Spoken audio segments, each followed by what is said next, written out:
Hello, welcome back to my channel. Today we are going to be telling you, I will be telling you about the 6 books that I read in January of 2022. It is the first wrap up of the year. We've made it to the end of Jan. I feel like January simultaneously went from like ever to incredibly quickly in no span of time at all. It's weird. Time has no meaning anymore. Time is irrelevant now. I'm just like looking at the comments that people have made on my post that I posted about this video because I have the community tab now. Thank you everyone who made this possible. All 500 and now like 730 of you, incredible. You guys are amazing, you guys are the bomb.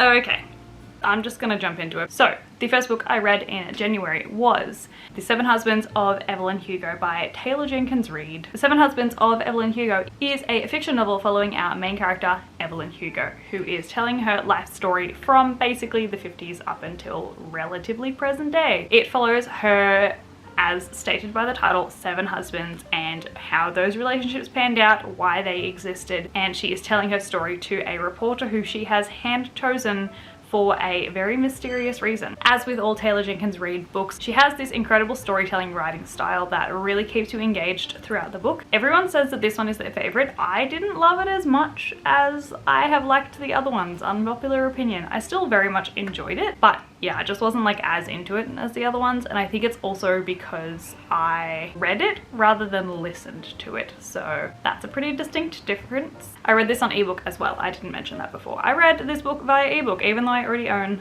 the physical copy. Moving on. I feel like the hype for this book potentially may have ruined my experience of it. I went in expecting way too much and came out with exactly what I had expected in the first place. So overall, if you liked the rest of Taylor Jenkins Reid books, you will enjoy The 7 Husbands of Evelyn Hugo if you have not read it already, but I think everyone on the planet who reads has read it by now, so I gave it 4 out of 5 stars. Next, I read Tender is the Flesh by Augustina Bazterrica. Tender is the Flesh is a horror dystopian novel, and it follows mostly a world where animals have contracted this virus, which means that humans can no longer consume them, else they will perish and pass away. Therefore, the human race has resorted to growing humans to eat instead. I would absolutely say that this book is more dystopian than horror. I didn't actually know it was a horror until I was watching some reviews of it after I had read it, in fact, and I think that that is the general consensus, as people are disappointed with it because it is not very horror.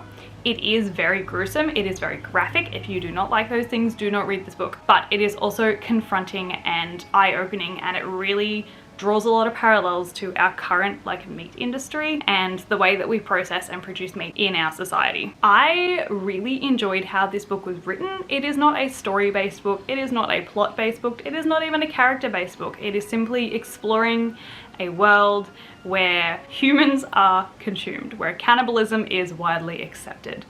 And we do follow one main character in this story. He works in one of these meat factories. It kind of delves into like the human experience and why we are the way we are, and if put into this really bizarre world, like what would happen. I don't know. It was insightful. I really found myself reflecting on how I function in reality. There are 2 separate parts to this book. Part 1 really more so follows how the world is, and part 2 is a bit more interesting. So I definitely enjoyed the second part. It flew. I have a whole reading blog for this, so if you want to hear some other thoughts, I don't think there's any more like in-depth thoughts, but there's definitely me actually reading the book and my in-person experiences, real-time experiences, so if you want to, go check that out. But I actually thoroughly enjoyed Tender is the Flesh. I don't think many other people who thought it was a horror did, but I gave it a 4 out of 5 stars. Next, I finished Zodiac Academy The Awakening. This is book 1 in the Zodiac Academy series. This is a, I want to say, bully romance fantasy fiction book, and I didn't like it, but I'm jumping ahead of myself. So Zodiac Academy follows our 2 main characters. They are twins, Tori and Darcy, and Tori and Darcy are thrown into this world that they did not know existed, in which they are princesses to this throne, and they have also inherited fantastical powers from said parents who ruled this world. This book's interesting. Again, I have a reading vlog where I delve into the start of it at least, but I stand by what I said in that vlog, and this is just dark academia Winx Club with some romance and some smut thrown in there, just sprinkled on top. I have learned something about myself. I am not a bully romance person, and people who I know enjoyed this book, typically I would trust for book recommendations, but it's just not for me, I don't think. Am I gonna read the second one? Probably. But I'm doing it only to find out what their like class or what their like animal mystical creature little personality thing is, because we didn't find out in the first book, and I have it saved on like Kindle Unlimited, so it's there. I'm gonna read it at some point. Is it the most masterfully crafted book in existence? No, it's not. It feels like a glorified fan fiction, but it was easy to read, and despite the content, it was like relatively enjoyable to get through. So if that's your jam, if you like bully romance, if you like fantastical magical school settings that are filled with people who are terrible to each other and very, very overpowered but undertrained heroines, this might be for you. I gave Zodiac Academy 3 stars, generously, 2.5. if I'm being realistic, but 3 stars because I like kind of had fun reading it. Next, I read The Ocean at the End of the Lane by Neil Gaiman as a part of the Pocket Pages book club run by Alison Pages. I will leave her channel linked in the description down below. The Ocean at the End of the Lane is almost like a mini life story retelling from our main character, who has gone back home after a funeral to reminisce on a story that he is remembering from his childhood. And basically this story follows him as when he was a child, he witnessed a basically suicide, or he found a body who had suicided, and then he gets swept up into a mystical adventure that involves a lake that is also an ocean at the end of a lane, and a girl named Letty who seems, with her mother and grandmother, to be mystical and magical. The Ocean at the End of the Lane is kind of like it's almost like a deep dive into the transition from childhood to adult and then what changes in that time. And it also touches on trauma, it touches on suicide. It sits really weirdly between like an adult fiction book and a middle grade book, but it's not young adult. Which typically would be like in between those two. It is a adult fiction book written for the inner child of yourself as you are reading it. It was really interesting. I had a fun time reading it, I'm not gonna lie. There is a story, but it's not a strong story, and it kind of is more rooted in the characters themselves. But then also, because we don't have a lot of information about the characters, you kind of project yourself onto the characters almost. It really feels like a story that you're experiencing as yourself, because we know nothing about this main character at all, like throughout the book. The description and the imagery and the writing was phenomenal. Neil Gaiman has a fantastic way of really drawing the reader in with imagery and description that is vivid enough to put you in the world, but not enough to distract you from what you're actually reading about. Because I find sometimes when there's too much description, I don't know what's going on. But it wasn't overdone, and he did enough to really transport you into that world. That was whimsical, and it was dark, and it felt really like almost Alice in Wonderland rabbit hole-y, where like this young child is swept into an adjacent fantasy world that like runs alongside his own, which was really cool. And as I said before, I feel like it sits really nicely between like adult fiction and middle grade. It's like somewhere nestled in there. And this book genuinely scared me at some points. I was like a bit terrified. The Queen thing, terrifying. But all in all, I actually gave The Ocean at the End of the Lane a 3.5 stars out of 5. Next, I reread Crescent City by Sarah J Maas. I listened to this on audiobook this time around because I did not have the patience in me to read a 800 to 1000 page book once again. I thoroughly enjoyed this reread / re-listen of Crescent City. I did actually have an entire reading vlog for the first time I read this, but I unlisted that because it was terrible, so you can't watch that. But my thoughts about Crescent City have not changed. I thought it was really fun. It is an urban fantasy, fairy / magical / fantasy book filled with lots of sexual tension and kind of like almost a whodunit. It's like a detective style story, but it plays into the whole Sarah J Maas world as well. It follows our main character Bryce Quinlan, where at the start of the book she has like this really great group of friends, and then all of a sudden she finds that they have died. What? And so we spend the whole book trying to figure out like what actually has happened in that first 50 pages when Bryce was high, partying at a club. So Crescent City is still probably up there with one of my favorite Sarah J Maas books, like probably sitting like 2nd or 3rd underneath The Court of Mist and Fury. So I enjoyed my reread. I haven't changed my rating. I think I'd rated it 5. It might have gone down to a 4.5, but I'm gonna keep it like relatively up there at 5. So yeah.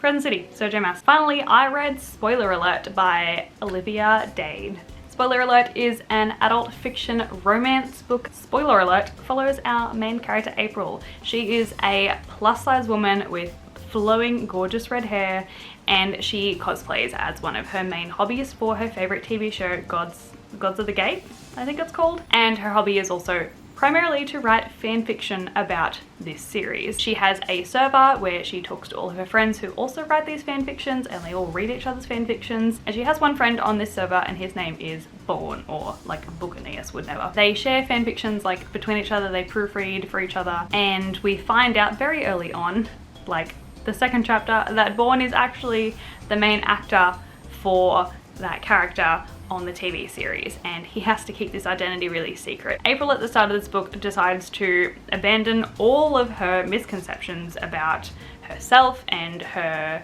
anxieties about posting pictures of herself on the internet in terms of this fandom, and she posts a cosplay photo that she has made that she is proud of. Naturally, some trolls start happening here. We then flip to Marcus, who is kind of just wrapping up the season. He doesn't like how the screenwriters have written the story, and he then replies to these trolls who are making fun of her online and says, hey, I think she's really gorgeous, I would like her to go on a date with me. And these two end up being put into this like forced contact situation where they have to date, and she actually kind of starts to like him, and then he kind of actually really starts to like her, and then she drops that she is actually the person who he has been talking to online, and he doesn't tell her that he is the person that she was talking to online. And therein lies my main issue with this book. We all know that I hate the miscommunication trope. I hate it with every fibre in my being, especially when it is the entire book. The whole book was this secret that was being kept, and I can't do it. I hate it.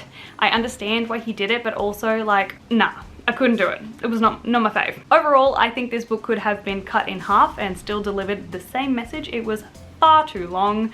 I ended up towards the end actually waiting for something to happen, or waiting for the main like trigger point to drop, because I was so bored with all of the dialogue and all of the unnecessary context. I feel like there was no character development in this book either. It was just like two people kind of learning about each other, like, because it was literally just like, instead of them growing together as people, they kind of just learned who each other were, and there was no like together growth. They just melded together. I don't know. It just didn't sit right with me. So many things about this book just didn't sit right with me. I love that there was a lot of representation though. That was really good, but it rubbed me the wrong way and I didn't like it. So all in all, this book was too long, this book had way too much unnecessary context, and this book had no character development that I think actually made the story better. So I gave it a 3 stars. Again, generously, probably closer to a 2.5. And that is it. That is all the books that I read in January of 2022. And let me know in the comments what you read in January. I know some people also read, spoiler alert, and The Ocean at the End of the Lane as a part of these book clubs. Oh, I forgot to mention, spoiler alert was for the Royal Books Book Club. So I will leave the link to Lacey and Sadie's channels /